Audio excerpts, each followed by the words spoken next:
Се враќаме назад во утринскиот брифинг. Во студиото на утрински брифинг се наоѓа пратеникот Владко Ѓорчев. Ѓорчев, добро утро. Како сте? Рано станувате? Од тие сте или малце си поспивате од себе? Рано се децата. Така, знаеме. Добро утро, добар ден. Така имаше емисија на времето. Сме поминали низ тоа. Ѓорчев, веднаш бидејќи имаме 6-7 минути на располагање. Вчера бевте еден од најприсутните во јавноста со она, морам да кажам, не многу пристојна изјава за говорот на премиерот во собранието, кај што му ги спомнавте печурките од кои што треба да се симне. Што сакавте да кажете? Имате потреба да се малку повлечете од таа изјава или ќе засилите? Па не, видете, са тој налета на волеј, така што, знаете што, кога некој во оваа македонска стварност ќе каже дека блескаме, дека се е супер, дека Македонија е, не знам, сјајна звезда и така натаму, која ќе почне малце да замара со некоја патетична поезија, тоа е малце, знаете како, ваки новогодишно скопски одговор на една паралелна реалност. Значи, во ред, оке, јасно е, секоја власт, секоја влада мора да се фали, ама нека намали малце, нека што велат, нека смањи доживљај. Ѓорчев, ги памтиме годините на Груевски. Тогаш течеше мет и млеко по улиците. Сега и овој веројатно премиер има знаете потреба. Што имам за таа екипа имам вака едно прашање кое што никој од нив не може да ми го одговори, а тоа е, кажете една фабрика што отворена овие 3 години. Нема ни една, нула, зеро.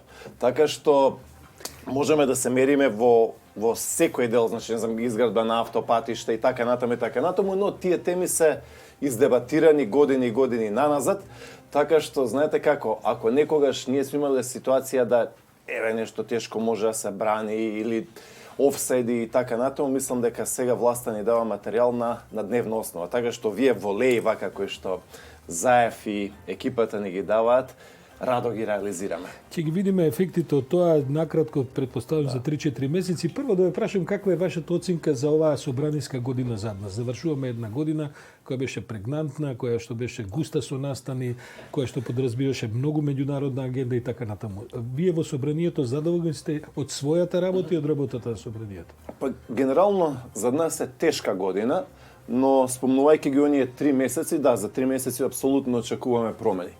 Мислам дека во парламентот апсолутно имавме тешка година, затоа што се случија процеси кои што беа надвор од било какви демократски текови.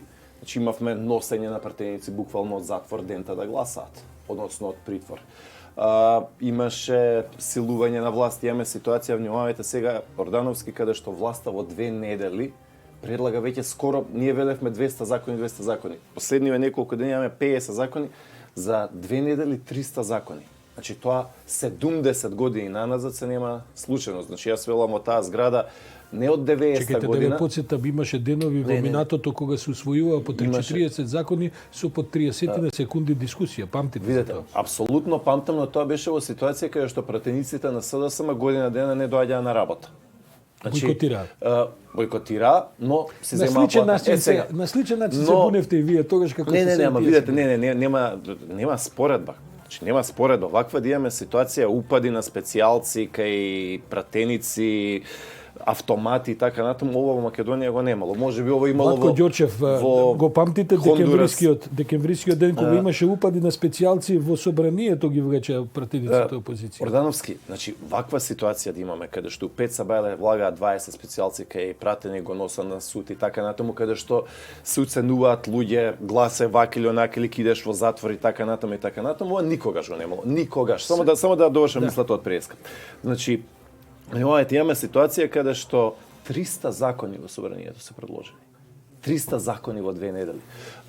Да не зборуваме колку грешки има, да не зборуваме дека оние кои што ги потпишале тие закони не ги прочитали, и така натаму.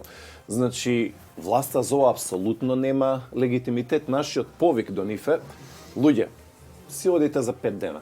Ова е веќе завршена работа. Да се излеземе на избори, да имаме нова влада, да имаме мирна промена на власта, да се замине Зоран Заев и никогаш повеќе, и тогаш да носиме закони кои што ќе имаат легитимитет и кои што ќе бидат низ една нормална постапка. Најверојатно влегуваме во избори.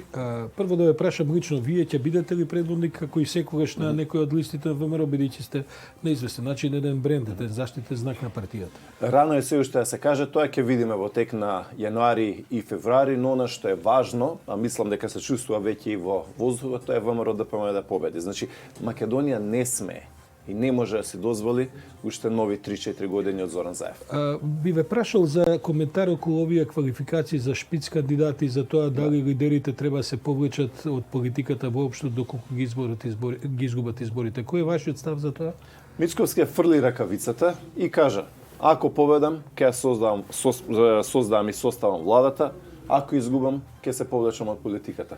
Зоран Заев е навикнат да губи избори, па да наоѓа изговори, да продуцира политички кризи и така натаму и така натаму. Значи, она што е наша порака е после изборите Зоран Заев да не се крие зад пратеничкиот мандат.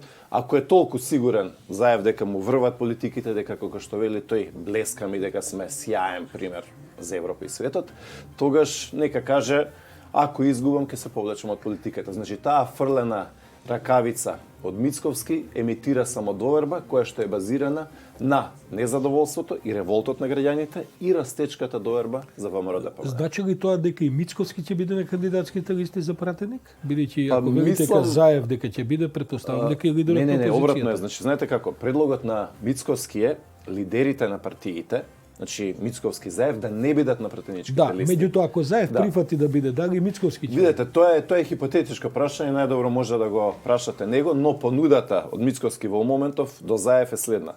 Лидерите на двете најголеми партии, шпицен кандидатите, да не бидат на пратеничките листи и тој што ќе изгуби да се повлече од политиката. Fair enough. Време е и мислам дека Заев апсолутно треба да се повлече од политиката. Владко Ѓорчев со секогаш со јасни, кратки, убедливи поенти кои што ќе видиме како ќе излезат на изборите. Благодарам, ќе се видиме во наредните 2-3-4 месеци до изборниот ден, претпоставам повеќе пати во оваа студија. Ви благодарам и на вас. Среќна нова година до целата ваша екипа Благодарам. и во ова студио и зад завесата, така што се ниво, честити Божики празници и за многу години. Се и на вас и до вашето Поздрав. семејство. Продолжуваме со наредниот сегмент.